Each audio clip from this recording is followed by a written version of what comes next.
includes KKK teachings and principles. So before going to the content of the Kartilya itself, let us first talk about the author. Let us know him. So the author is Emilio Jacinto. He is known to be the utak ng himagsikan. He was born in Tondo, Manila with pen names of Pinkian and Dimasailaw. He graduated Bachelor in Arts in Colegio de San Juan de Letran. He also studied law in University of Santo Tomas but did not have the chance to graduate. So at 19, he joined the Katipunan and became the secretary of KKK who directly reported to the leader of the Katipunan. Kartilya na Katipunan is the reflection of the vision, bright sun of the freedom in the islands, spreading its light from brothers and united. The first version was really made by Andres Bonifacio. It was called Decalogue or Decalogo, which includes duties and 10 obligations of the Katipuneros. Actually, he was about to publish Decalogue already, but upon reading the draft of Emilio Jacinto's Kartilya na Katipunan, he realized that it was way superior, so Kartilya na Katipunan was the one published. Because of this, Emilio Jacinto became the chief theoretician and advisor of Andres Bonifacio and was later called the utak ng himagsikan. So what is Kartilya na Katipunan?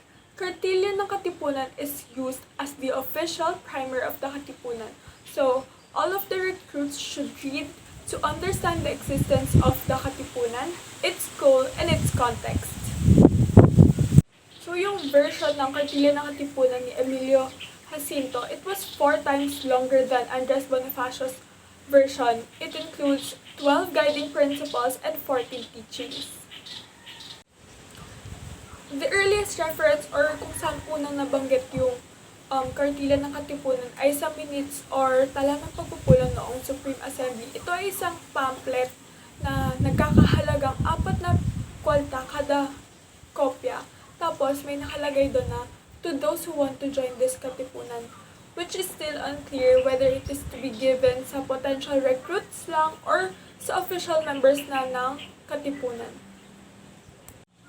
So, Kartilya na Katipunan was used during the first phase of the revolution. Actually, balak na ni Bonifacio na magpaprint ng mas marami pang copies, pero napatay nga siya.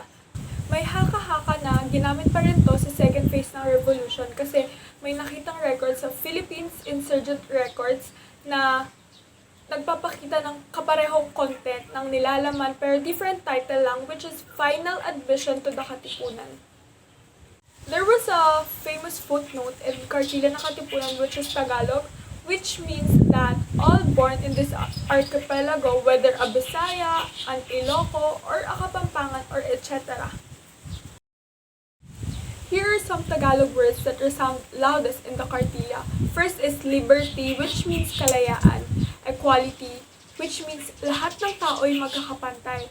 Fraternity, which means that tayong lahat ay magkakapatid. Reason, katwiran. Progress, kagalingan. And enlightenment, which is kaliwanagan. There are 14 principles in the Kartilya that every Katipunero should have. Anyone may have different interpretations on this, hence, it is better to have a clear understanding of all these.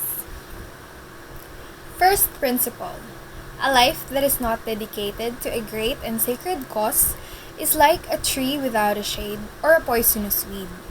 In Tagalog, ang kabuhayang hindi ginugugol sa isang malaki at banal na kadahilanan ay kahoy na walang lilim, kundi damong makamandag. This principle means that we must have a purpose-driven life. We must know how to set our goals and find meaning to our life because without knowing our purpose, we will suffer from unwanted situations. A Katipunero who does not have a purpose has a useless life.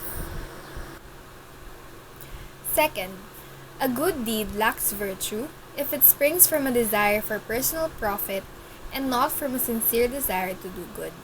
In Tagalog, ang gawang magaling na nagbubuhat sa pagpipita sa sarili at hindi sa talagang nasang gumawa ng kagalingan ay di kabaitan. This is what they call in Tagalog as pagbubuhat ng sariling bangko. This principle means that we must not be selfish. We must do good deed, not to earn praises, but to show it with our whole heart, because a good deed done only for fame is not worthy to be called good. Third, true charity resides in acts of comparison, in love for one's fellow men, and in making true reason to measure every move, deed, and word. In Tagalog, ang tunay na kabanalan ay ang pagkakawang gawa, ang pag-ibig sa kapwa, at ang isukat ang bawat kilos, gawa't pangungusap sa talagang katwiran. This principle shows what kindness really means. Helping people should always come from the heart and never be forced. Simple acts of kindness are considered of great help, especially when it is done voluntarily and we do not ask anything in return. True act of kindness for a Katipunero is the love and service he rendered to other people and not the other way around. Fourth, be their skin dark or pale, all men are equal. One can be superior to another in knowledge, wealth, and beauty, but not in being. In Tagalog, maitim man at maputi ang kulay ng balat, lahat ng tao ay magkakapantay. Mangyayaring ang isa'y higtan sa dunong, sa yaman, sa ganda, ngunit di mahigitan sa pagkatao. This principle emphasizes equality. No matter the status you have in life, whether you graduated or not, rich or poor, with or without power, everyone is born with equal rights. Our society may have divided us into different groups, but we must all understand that no one is a superior of anyone. Fifth, a person with a noble character values honor above self-interest, while a person with an ignoble character values self-interest above honor. In Tagalog, ang may mataas na kalooban, inuuna ang puri sa pagpipita sa sarili. Ang may hamak na kalooban, inuuna ang pagpipita sa sarili sa puri. This means that a good person must understand that honoring oneself also means he or she values honor rather than personal interest or gain. True honor means having a high moral standard behavior rather than trying to impress. Sixth, an honorable man's word is his bond. In Tagalog, sa taong may hiya, salita'y panunumpa. This means that we must be a man of our own words. A Katipunero who has a sense of shame must be a man of his word. Whatever said must be done. We must do things that we promise because we can never take back what have been said, so we should walk the talk. 7. Don't waste time. Lost wealth may be recovered, but time lost is forever. In Tagalog, huwag mong sasayangin ang panahon. Ang yamang nawala'y magyayaring magbalik, ngunit panahong nagdaan ay di na muli pang magdadaan. A Katipunero must give importance to time. For the Katipunan, a time that is lost will never be back. There will be times in our life that we may lose our money, but the memories and experiences will never be lost. We may always think that money is our life and money makes us satisfied, that we forget sometimes that we should spend time with our loved ones. According to Master Ugwe, yesterday is history, tomorrow is a mystery, but today is a gift. That's why it is called a present, and we should make the most out of it. 8. Defend the oppressed and fight the oppressor. In Tagalog, ipagtanggol mo ang inaapi at kalabanin ang umaapi. We don't have the same strengths, but we can help one another. We must choose to fight for what is right. Fight with the weak people who needs your help and comfort, and fight those people who keep on putting others down by oppressing them. Sabi nga nila, kung ikaw ay walang pinapanigan, para mo na ring sinabi na ikaw ay pumapanig sa kampo ng mga nang-aapi. Ninth principle. An intelligent man is he who takes care in everything he says and keep quiet about what must be kept secret. In Tagalog, ang taong matalino'y ang may pag-iingat sa bawat sasabihin at matutong ipaglihim ang dapat ipaglihim. This principle highlights the importance of trust and confidentiality. A Katipunero is careful with what he says and keeps the things that must be kept secret. Tayo ay dapat mayroong isang salita, lalo na pagdating sa mga sikreto na dapat ay hindi malaman ng iba. 10th. Along the thorny path of life, the man leads the way and his wife and children follow. If the leader goes the way of perdition, then so do those who are led. In Tagalog, sa daang matinik ng kabuhayan, lalaki ay siyang pagnugot ng asawa at mga anak. Kung ang umaakay ay tungo sa sama, ang patutunguhan ng iaakay ay kasamaan din. This means that all of us needs to be a model for everyone because whatever they see in us will also be followed. A true man leads his family to the right path by showing them that he is righteous. Sa araw-araw nating pamumuhay, hindi ito madali. Ang ama ng tahanan ang siyang magiging daan para sa kanyang asawa at mga anak. Kaya kung siya man ay mamali sa daan ng buhay, di imposibleng karamay nito ang kanyang pamilya. If the leader is consumed by evil, so does his followers. 11. Do not regard a woman as a mere plaything, but as a helpmate and partner in the hardships of this existence. Have due regard to her weakness, and remember the mother who brought you into this world and nurtured you in your infancy. In Tagalog, ang babae ay huwag mong tignang isang bagay na libangan lamang, kundi isang katuwang at karamay sa mga kahirapan nitong kabuhayan. Gamitan mo ng buong pagpipitagan ang kanyang kahinaan at alalahanin ang inang pinagbuhatan at nagawi sa iyong kasangbulan. This principle is about women, that every woman deserves to be respected and no one shall see them as an object nor a pastime. Just like what they always say, a man who don't respect a woman do not respect his mother who gave him birth. Girls, women, deserves to be loved with full respect and care. 12th principle. What you do not desire done to your wife, daughter, and sister, do not do to the wife, daughter, and sister of another.